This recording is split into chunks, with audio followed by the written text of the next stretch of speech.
আপনি বলুন, আমরা কি বিবৃতি দিয়ে বলেছি যে আমরা গ্রেড ট্রিবিউনাল ছেড়ে দিয়েছি? সেই জন্য তো আমরা সরকার থেকে প্রত্যাহার করতে যাচ্ছি। তো আমাদের গ্রেড ট্রিবিউনাল তো আমরা ছাড়িনি। আমরা যেটা ওয়ার্কিং যে গ্রুপে জয়েন্ট ওয়ার্কিং গ্রুপে যেটা সাবমিট করেছে, আপনি দেখেন আমাদের সংবিধানের আর্টিকেল 2(3) এখানে স্পষ্ট লেখা আছে। সেই জন্য তো আমরা ছাড়তে যাচ্ছি। আমাদের সঙ্গে যে চুক্তি, ত্রিপাক্ষিক চুক্তি হয়েছে, এটা কিছু করছে না। সেই জন্য তো আমরা সমর্থন প্রত্যাহার কেন থাকবো এই সরকার? 2021 সালে আমরা ইতিমধ্যে আমি বলে দিয়েছি। আজ সকালেও 10টার দিকে আমি মহারাজের সঙ্গে কথা বলেছি। আমরা রেডি আছি সরকার থেকে। কারণ কেন আমরা সরকার থেকে নেমে যাব বা আমাদের সমর্থন প্রত্যাহার করব, এটা মোটামুটি আমরা রেডি হয়ে গেছে।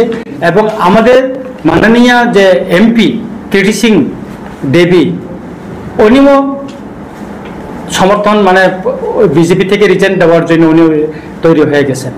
আমরা মোটামুটি রেডি।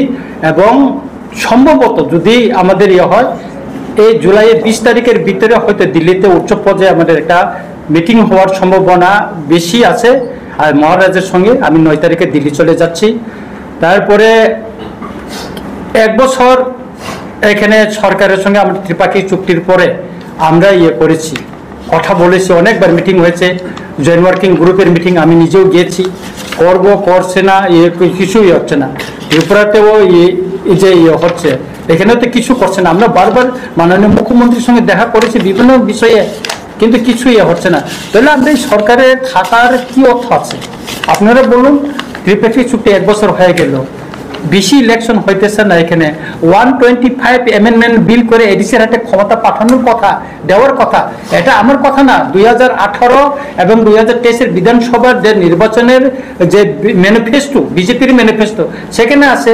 সেটা আজকে সংসদে তুলে তার বিল পাস করছে। এটা শুধু করার জন্য না, 125 অ্যামেন্ডমেন্ট বিলটা 10টা এডিসি, ওইটা উত্তর পূর্বাঞ্চলে 10টা এডিসির জন্য। ওটা করছে না। তাইলে আমাদের কাউন্সিলে 2টা আছে, ভ্যাকেন্সি আছে, এটা বাই ইলেকশন হচ্ছে না। তাহলে এই সরকারের অধীনে থাকা বা তাদেরকে সমর্থন করা আমাদের আর কি প্রয়োজন আছে? আমরা সেই জন্য আমরা লাস্ট মাননীয় স্বরাষ্ট্রমন্ত্রীর সঙ্গে আমরা দেখা করব। কারণ যেহেতু আমাদের অ্যালায়েন্সটা, আমাদের দিল্লির সঙ্গে হয়েছে, সেখানে আমরা কথা বলবো। তারপরে আমরা মোটামুটি সমর্থন প্রত্যাহার করার দিকে আমরা মোটামুটি তৈরি হয়ে নিচ্ছি। আমাদের সবাই 13 জন আমাদের এমএলএ মিনিস্টার আমরা রেডি আছি, এবং আমাদের এমপিও রেডি আছে। আমরা লাস্ট দেখা করব, তারপরে আপনারা জানবেন যে আমরা কোথায় যাই। সমর্থন প্রত্যাহারের বিষয়ে কি এই বিষয়ে আপনাদের বিধায়কদের সঙ্গে প্রদ্যুৎ কিশোর দেববর্মনের আলোচনা কমপ্লিট? আমাদের আলোচনা হয়ে গেছে, কমপ্লিট আমাদের আলোচনা হয়ে গেছে। তাই মহারাজা 7 তারিখে আমাদের র্যালিতে থাকবেন। থাকার পরে উনি ওই দিনে দিল্লিতে চলে যাবেন। আমাদের মোটামুটি আমরা ওই দিকে চলে আগাচ্ছি। আপনারা দেখছেন আমাদের কিছুদিনে রাজনৈতিক পরিস্থিতিটা কোন দিকে গড়াচ্ছে। আমি তো রেগুলার বলেই যাচ্ছি, এই সরকারের সঙ্গে থাকার আর প্রয়োজন নেই আমাদের। না, সমর্থন আছে, ওনার সমর্থন নিয়ে তো আমরা বলছি। আমরা তো সমর্থন নিয়ে তো বলছি, মহারাজ নিজেই তো বলছেন। আমরা কেন সমর্থন করবো? 1 বছর আমরা দেখেছি, আমরা বিরোধী দল থেকে আমরা ছেড়ে সরকারের সঙ্গে এসেছি।